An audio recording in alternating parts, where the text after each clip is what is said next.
Welcome everybody to tonight's episode of the Paranormal Perspective. Thank you once again for joining me tonight. Another wonderful night for another wonderful story.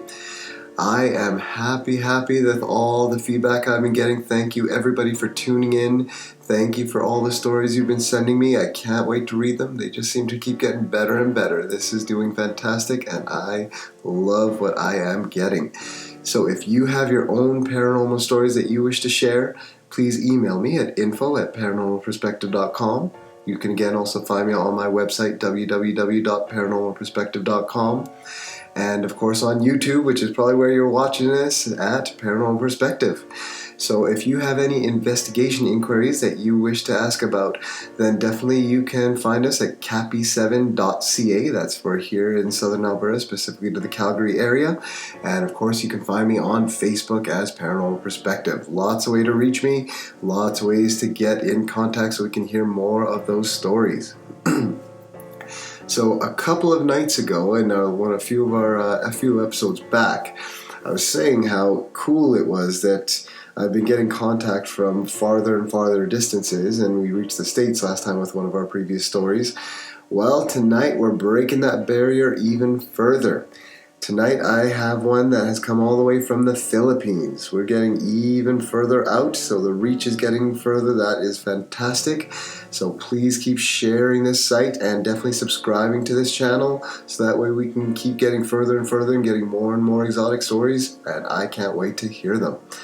So for tonight, what I have for you, I have a story. This is coming from Jeremiah.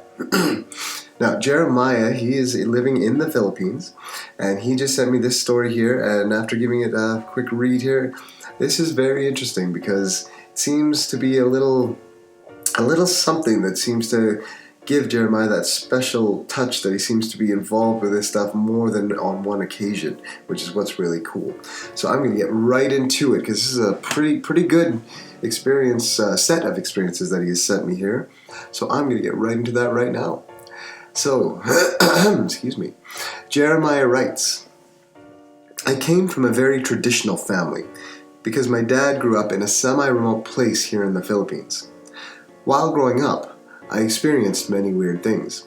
One of which is when I visited my grandpa's house. I would often see a small man in old tattered clothes looking at me while I was sleeping. I was not scared then because he did not do anything bad to me. He would just sit there and he would play with me. At most times, he would smile at me. I knew he was something uncommon for the fact that when he was there, I would feel very strong and I would feel like no one could put me to harm. My grandpa still lives in that house, and the small termite mound that the dwarf was living in is now as big as the kitchen sink that housed it. If I visit the house, I do not see the old man anymore, but I still feel his presence. I would often hear small footsteps when I sleep at night. Maybe he's just trying to tell me that he is happy to be here and visit me. Another experience is when we lived in a house near a cemetery. When I was going to pee outside, I saw a figure walk by my side. I did not see it clearly then, but after looking at my zipper and fixing it up, I looked up, and what I saw was a gruesome apparition. A lady in white was in the air, menacingly looking at me. I was scared.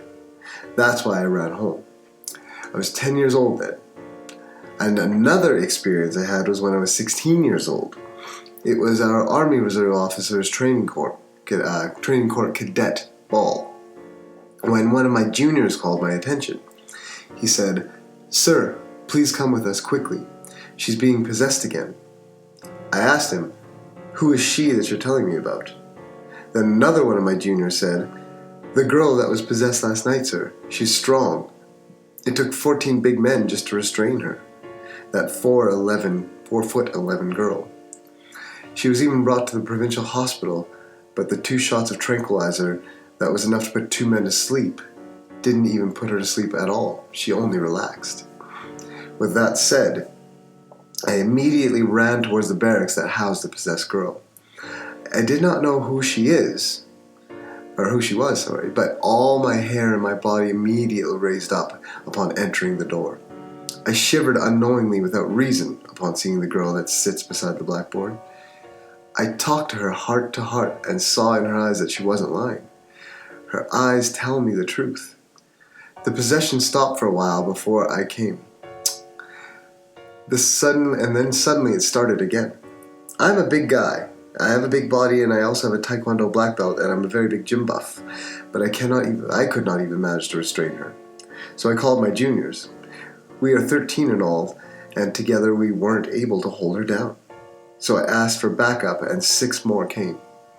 We then managed to restrain her.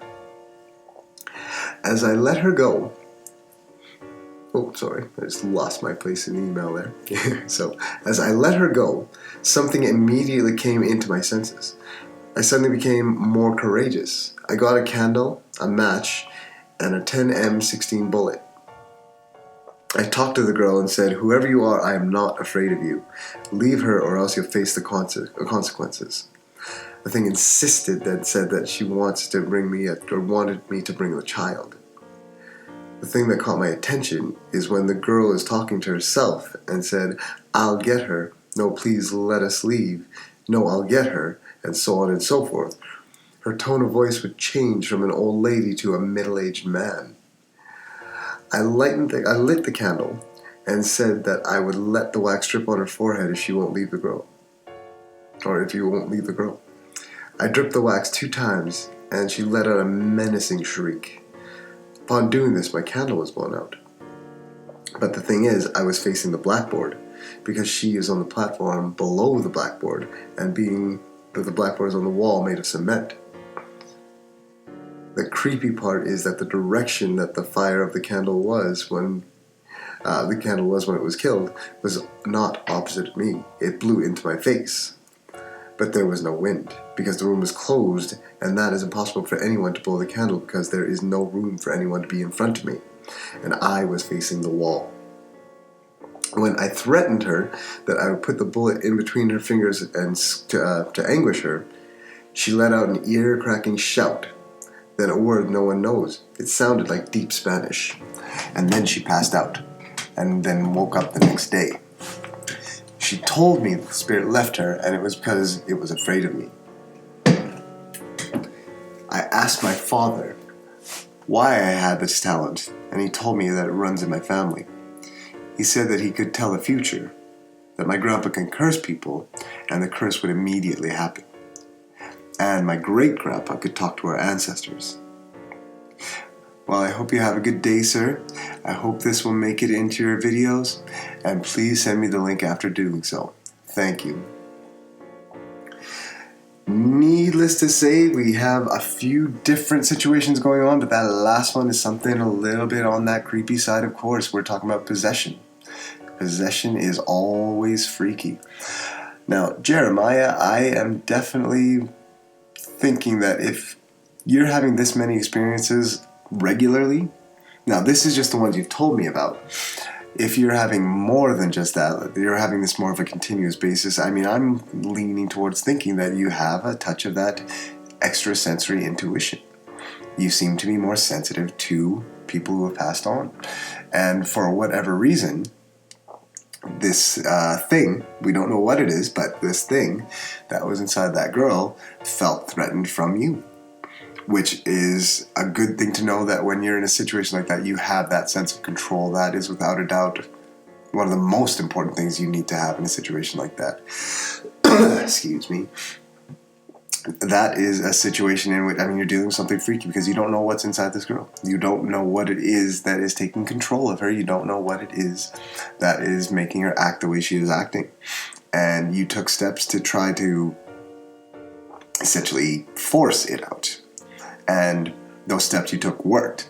One thing I am curious about, and I hope you do let me know, is with the different methods that you were implying there, with trying to use a bullet to squeeze between the fingers and causing pain to the girl or to the entity, whatever it was, or using the hot wax.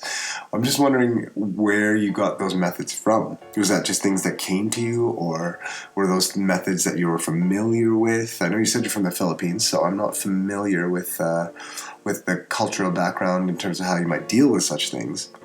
I do know there's a very big Catholic base, so I'm not sure if you're a different religion or something like that, but I'm just curious where it is you got these methods from, or if you just kind of were trying different things or weren't sure. But ultimately, I know you were trying to get this thing out however you could see fit, which ultimately is great that it worked and you were able to help this girl out. You definitely do have a touch of that extrasensory perception somehow, some way, whatever it is that seems to have it run in your bloodline. I do think I understand where you're coming from on that as well, because I do have a history of that running through my family as well. So I know what it's like to see your family members when they seem to show such things. So it's passed down to you apparently, and you're having the same thing going on between your family. Saying that your grandpa has the ability to curse people, that one's a little scary. I don't particularly like that one, not gonna lie. It's kind of freaky when you know that someone has the ability to do something to someone else. Hopefully he's a very nice man and doesn't want to, but it's definitely it's a scary power to have, because you just never know when you might accidentally use it and regret it later, if you know what I mean.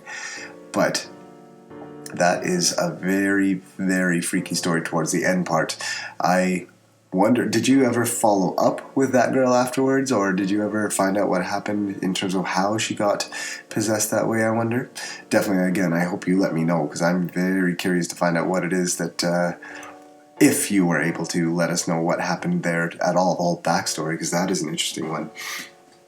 A lot of times it's a scarier thought when you think of possession, because of the fact that possession generally is not done by human entities. Human entities don't possess people.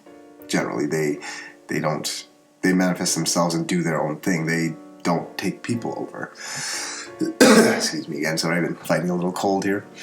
But yeah, you generally have darker entities that try to take over another spirit or take over another soul, so that's a scarier situation to be in, and you were directly in the face of it. At any point, I wonder, did you ever find a name from that, or perhaps even from that girl telling you how it got into her? Maybe she might have provided you with that name. And also, even if you had any contacts from those your juniors there that might have been involved that just helped you to restrain her. Just because I'm very curious about that one, just to find out those details, because it's a scary thing to be involved when you're facing down. I mean, can you imagine facing down this entity that is directly arguing with itself, because there's more than one person inside one body arguing with itself, trying to take over this person. Luckily it didn't. You were able to stop that, but wow. What else can you say to that other than wow? It's a scary thing, because you potentially were dealing with a demonic creature, a demonic entity of some sort. I wonder now, if you're putting these skills to use, I mean, if you have this ability, are you doing stuff like this to help other people now, or are you just kind of laying dormant? Are you trying not to use it? I definitely would love to hear from you again, to hear more about what you're doing about that kind of thing, because that is, you have a skill set there, and I'm just curious if you're using it. I always say, every time I bring it up though, if you are using it, be as careful as possible. Take all the proper steps to protect yourself, protect the people around you. Learn. Keep learning, so that way you can make yourself stronger if you're going to be doing such things. But definitely make sure you protect yourself, so that way you don't get into any type of trouble when you do this kind of work. It even says on the bottom of my homepage on my website at paranormalperspective.com that a lot of times when you look, they're gonna look back. So make sure you be safe out there if you are doing this stuff. And excuse me, if you do have any questions about that as well, definitely let me know, because like I said earlier as well, I am part of an investigation team, so there's a lot of experience on that team that I am part of. That if you have any questions, I'm sure there's someone on my team who can also help you out if you have any questions about how to make yourself stronger with these abilities that you apparently have. So definitely keep in contact. I'd love to hear more about what's going on. So that again is from Jeremiah, and that's coming all the way from the Philippines. Very, very cool, because our reach is extending further and further. Everybody out there, thank you so much for joining us tonight. Thank you, Jeremiah, again for writing in to me, and I do absolutely hope that you write in again and let me know all those various, I know I had a ton of questions there for you. I do hope you definitely let me know how things are going out there, and let me know if you, actually all the answers to my questions if you can. I'd love to hear it. So out there, if you have any of your own paranormal experiences, please email me, info@paranormalperspective.com. And again, you can find my website, www.paranormalperspective.com. If you have any investigation inquiries out in southern Alberta, specifically to the Calgary area, www.cappy7.ca. And of course, if you're listening to me, you're finding me on YouTube as Paranormal Perspective as well. You can find me on Facebook as Paranormal Perspective. This again is VJ Prasad tonight. Thank you everybody for joining me, and I can't wait to see you all or hear from you all in episode 8. Have a good night, everybody, and I will talk to you very, very soon. Keep those stories coming.